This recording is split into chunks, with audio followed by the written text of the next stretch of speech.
Dia 19 de agosto de 2020, vamos para mais uma leitura dos casos de Chico Xavier, esse irmão de luz que tanto nos ensinou e deixou um legado de amor, de orientação, de ensinamento, mas acima de tudo de humildade. Temporária separação. Continuando os desequilíbrios de Chico, em janeiro de 1920, João Cândido Xavier, seu pai, pediu ao padre que fosse mais exigente com as crianças no confessionário. O sacerdote concordou com a questão.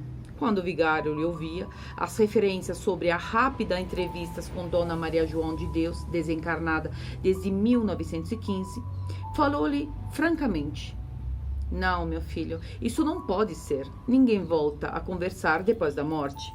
O demônio procura perturbar-lhe o caminho." "Mas, padre", disse o pequeno Chico, "foi minha mãe quem veio." Foi o demônio. Severamente reprimido pelo vigário, o menino calou-se, chorando muito. O senhor João Cândido, católico de Santa Luísa, do Rio das Velhas, deu razão ao padre. Aquilo só podia ser o demônio. Chico refugiou-se no carinho da madrasta, alma compreensiva e boa. E Dona Cidália lhe disse: "Você não deve chorar, meu filho. Ninguém pode dizer que você esteja perseguido pelo demônio. Se for realmente sua mãezinha quem veio conversar com você, naturalmente isso acontecerá, porque Deus permite. E Deus, estando no assunto, ajudará para que isso tudo fique esclarecido." À noite desse dia, Chico sonhou com entrava a progenitora. Dona Maria abraçou e recomendou: "Repito que você deve obedecer a seu pai e ao vigário. Não brigue por minha causa.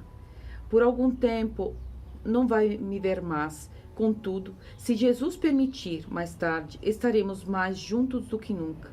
Não perca a paciência. Esperemos o tempo." Chico acorda em prantos. Enxugou os olhos, resignado.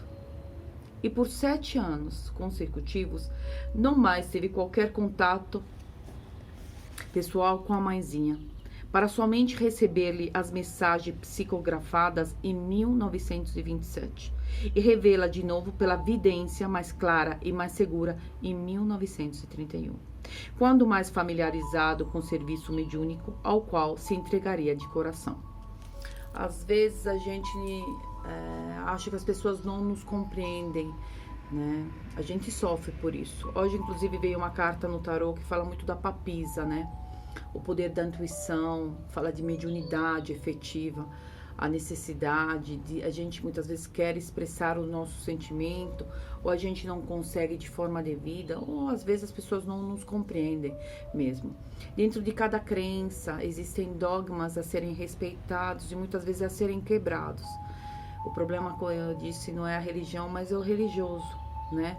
O maior templo divino que nós temos é o nosso corpo etérico. É importante que nós saibamos respeitar o tempo de Deus, porque muitas vezes situações não se consagram e a gente sofre.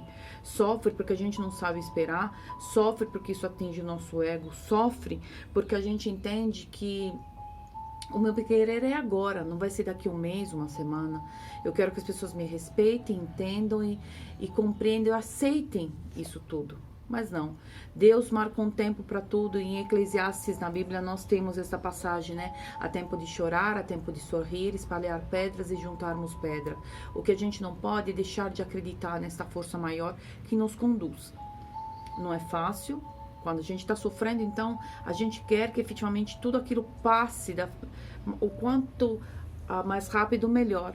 Mas até o sofrimento faz com que a gente comece a dar valor às pequenas coisas da vida, detalhes que quando a gente está bem a gente não recorda. Aliás, quando a gente está bem, dificilmente a gente lembra que Deus está nos consagrando com a sua benevolência, sua luz e seu amor. Então, sabermos respeitar o tempo divino, sabermos também respeitar o outro, aquilo que a gente não entende, a gente não critica não, gente. Né? É claro que no caso do Chico, ele era uma criança, né? Era uma ordem católica, né? Um sacerdote que vinha falar com ele, o padre, né? Era o pai, né? Então a gente tem que respeitar isso.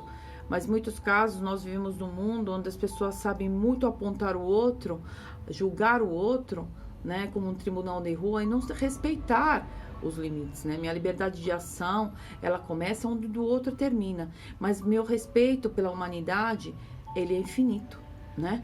E isso é importante que nós venhamos a compreender. Então, esse conto de Chico hoje não fala simplesmente do respeitar, né, o tempo, mas bem como aquilo que o outro pensa, o outro fala, acredita, vibra, ama, né?